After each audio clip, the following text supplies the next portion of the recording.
Good morning, everyone. Good morning. We're learning Mishna Yevamos, Perek Aleph, chapter 11, and we're in the middle of Mishnah Hey. So the case that we're talking about is where there was a wife of a Kohen, who her child, her son, got mixed up with the son of her maidservant. And at this point, and because we don't know which one is which, there were that's the discussion of the Mishnah. How do they have to deal with different halachas, with different laws? And at this point in time, we're talking about where they have grown up.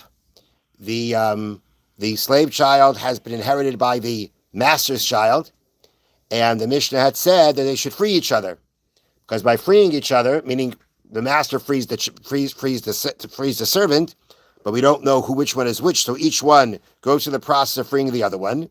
So it comes out that now the question is that one is a Kohen and one is a ger, is a convert, because that's what happens when a servant is freed. So now the question is, which one is the Kohen, which one is not the Kohen? So the Mishnah continues, Ve'enam oichlin b'truma, and they cannot eat truma, because again, now before, when one was a servant and one was a Kohen, it was either way you could eat truma. But now that from the point of being a servant, he's been freed. Now it comes out that one may eat truma, one may not eat truma. So therefore, we say both of them can eat truma.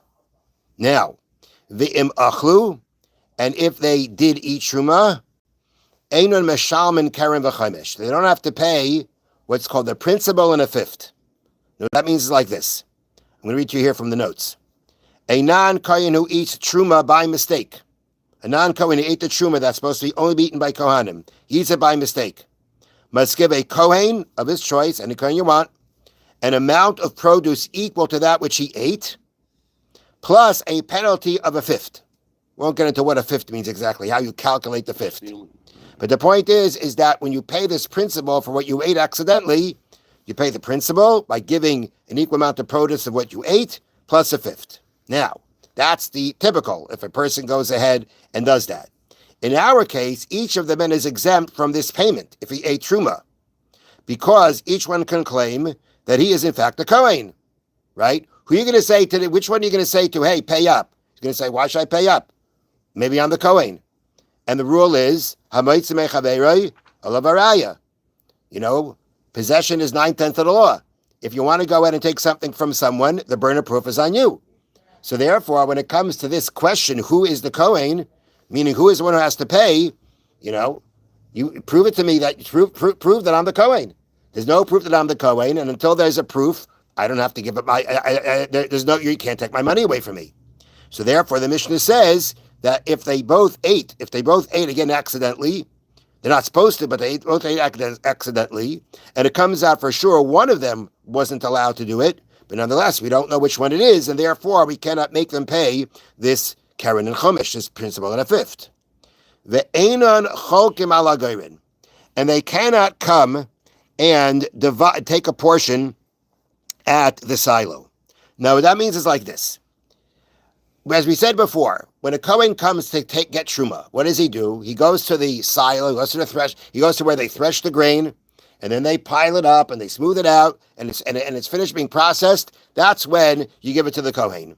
Now, and therefore the Kohanim would show up at the threshing floor, the silo, to get their truma.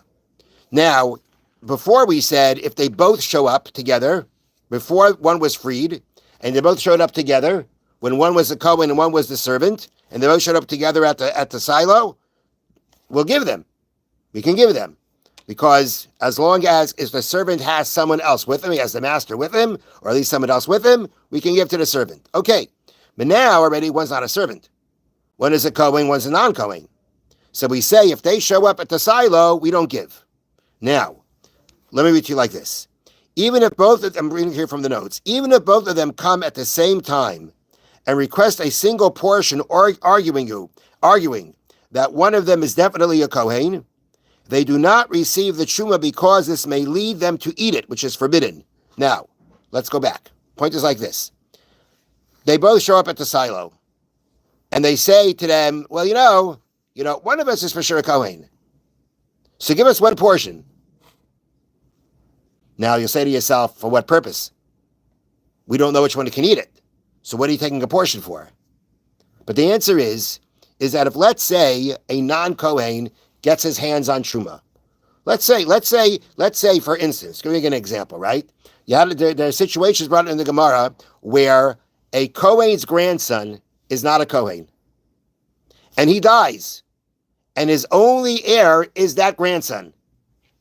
He's going to get the truma. He's going to own it because it belongs to the Kohen. And now it belongs to somebody else. It belongs to his heir, to the person who inherited him. What's he going to do with it?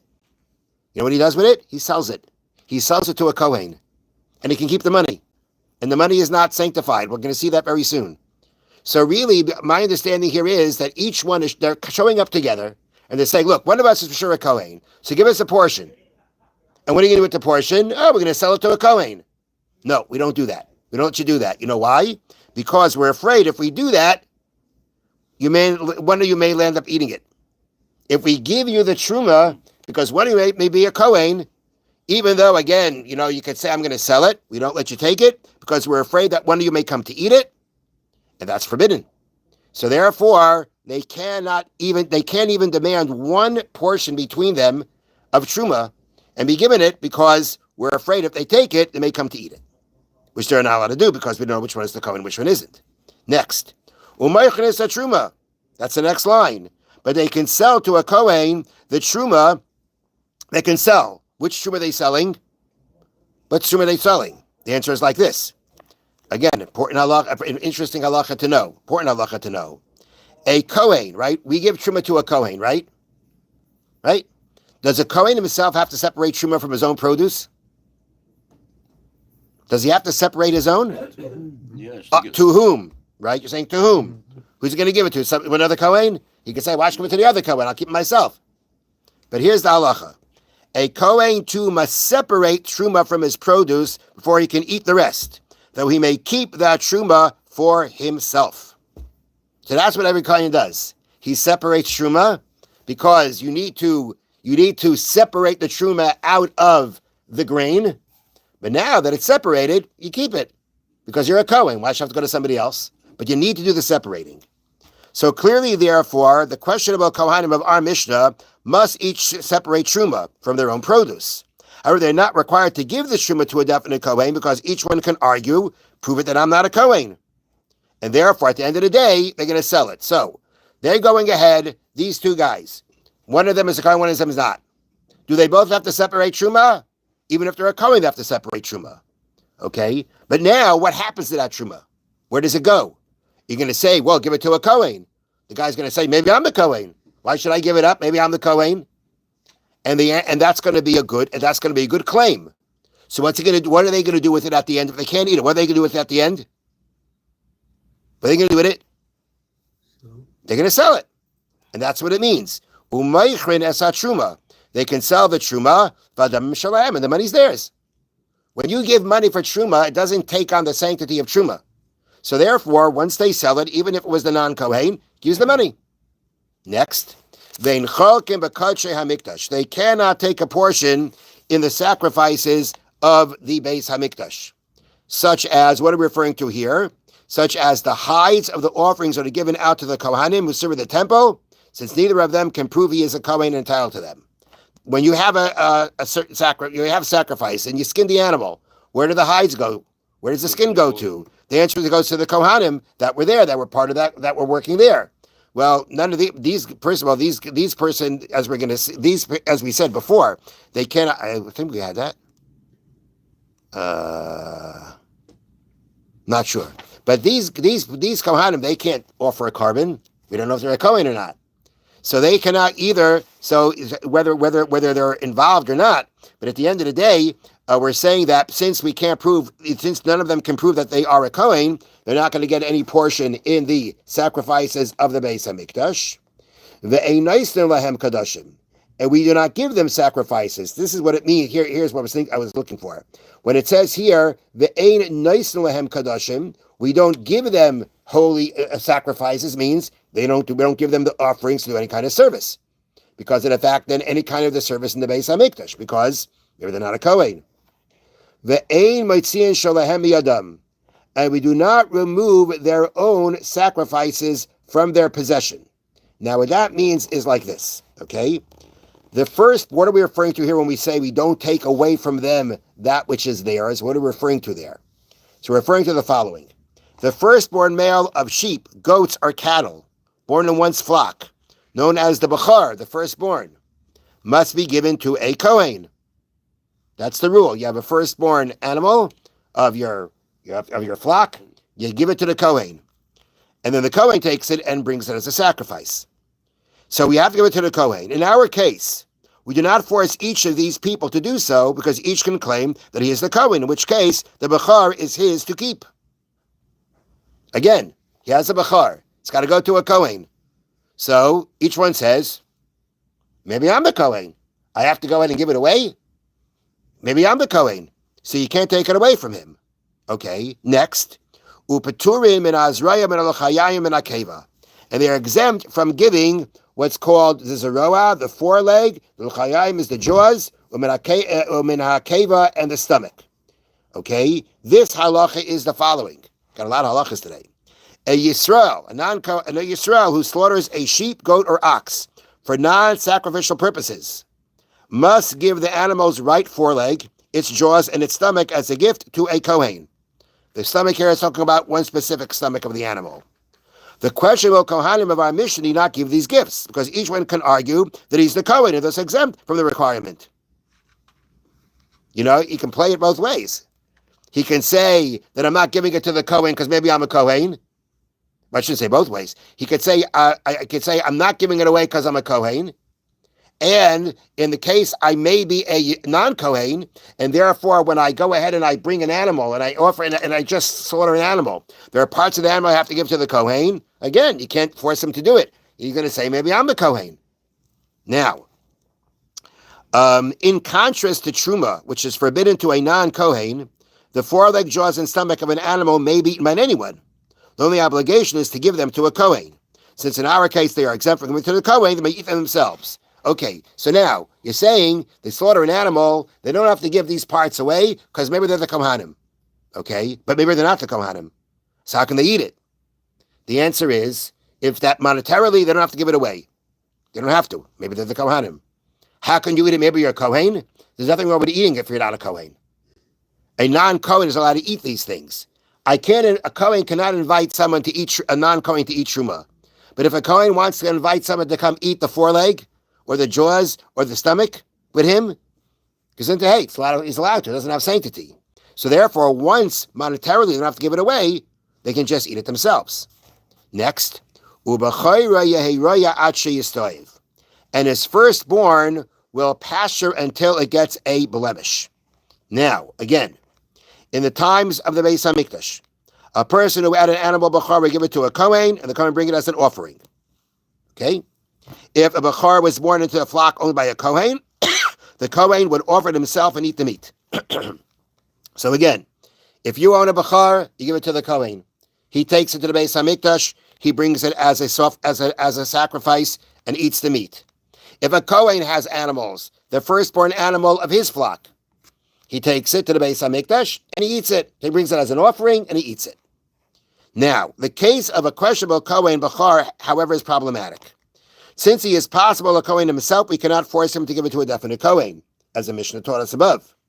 And he cannot give it to a definite Kohen to offer it for him on condition that its meat be returned to him after the Takrish has been completed, since he may be a non-Kohen. And a non-Kohen is forbidden to eat the meat of an unblemished bechar.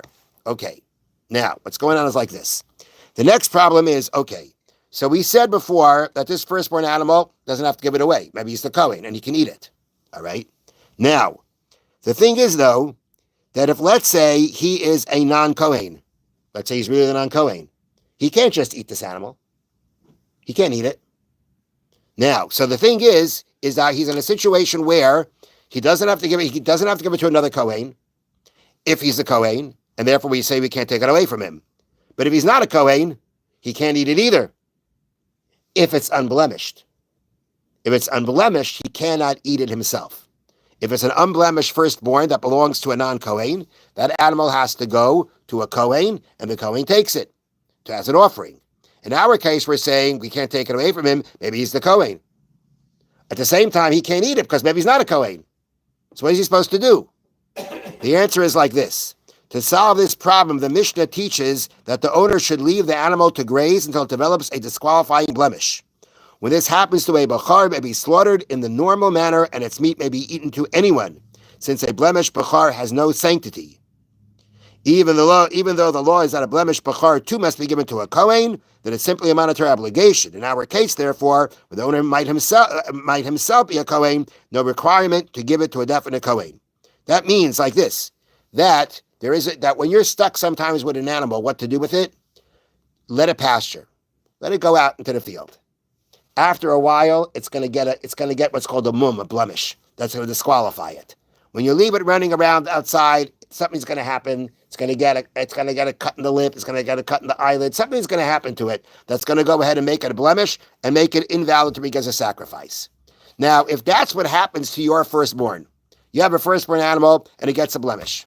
So the halacha is that at that point of time, there's no more sanctity to it. It has no more sanctity to be brought as a carbon, as a sacrifice. And therefore, theoretically, anybody can eat it. There's only one thing, though. Even when it gets a blemish, who does it belong to? It belongs to the kohen. So you have to give it to the kohen because it's his money. But in this case, maybe he's the kohen. And therefore he's allowed to keep it from the monetary point. Now, from the point of any sanctity, there's no sanctity because it has a blemish. And it's been disqualified as a sacrifice. And you're allowed to let it go get a blemish. You cannot walk over to it and give it a cut, and put a blemish in it. You have to let it happen on its own. But you let it happen on its own. When it gets the blemish, no more sanctity. And therefore, once from the monetary point, doesn't have to give it away because maybe he's the kohen, he can now go ahead and eat it. And at the end, the Mishnah says that we put upon this person the stringencies of a kohen and the stringencies of a Yisrael. Okay, what is that referring to? So this is the last part. The last part here is saying, the Gemara explains that this phrase where the Mishnah includes the following case. If a non-kohen brings a mincha, meal offering, so what happens? You mix the flour and the oil, you take a kmitza, the kohen takes 3 fingers full, that which he takes 3 fingers full gets burnt on the altar, and the rest of it gets eaten by the kohanim. If a kohen brings a meal offering, what happens to it? The whole thing's burned. The whole thing's burned. The whole thing gets burned. That's what happens by a kohen. It looks the same. The of a kohen, however, is not eaten at all, but must be burnt entirely on the altar. Meaning, you're going to go through the kmitza process. You're going to take off a part and throw it on the altar, but the rest of it, instead of being eaten by the kohanim, is also burned on the altar. Okay? So what we're saying here is like this. When Mishnah here says that we give him, in our case, since it is not known which of them is a kohen, their mincha offerings must have a portion removed from them. That's a stringency of the Israelim. Okay, so I made a mistake before. A kohen doesn't even take off the part. You don't have that process of taking off the part. And you just take the whole mincha and you burn it. So when we say here that we put the stringencies of both, then that means that we have to do the kmitza, like if it was the mincha of Yisrael, but the rest of it won't be eaten because we treat it like the mincha of a kohen. So this is a situation where we treat it as both. When they bring it, since they may be Yisrael, they have to have the kmitza. The portion for the 3-finger portion has to be taken for the meal offering. But since they're a kohen, we have to be stringent also, and therefore at the end, none of it's going to be eaten, it's all going to be burnt. Okay, we'll call it a day now. Have a wonderful Shabbos and a very happy Purim.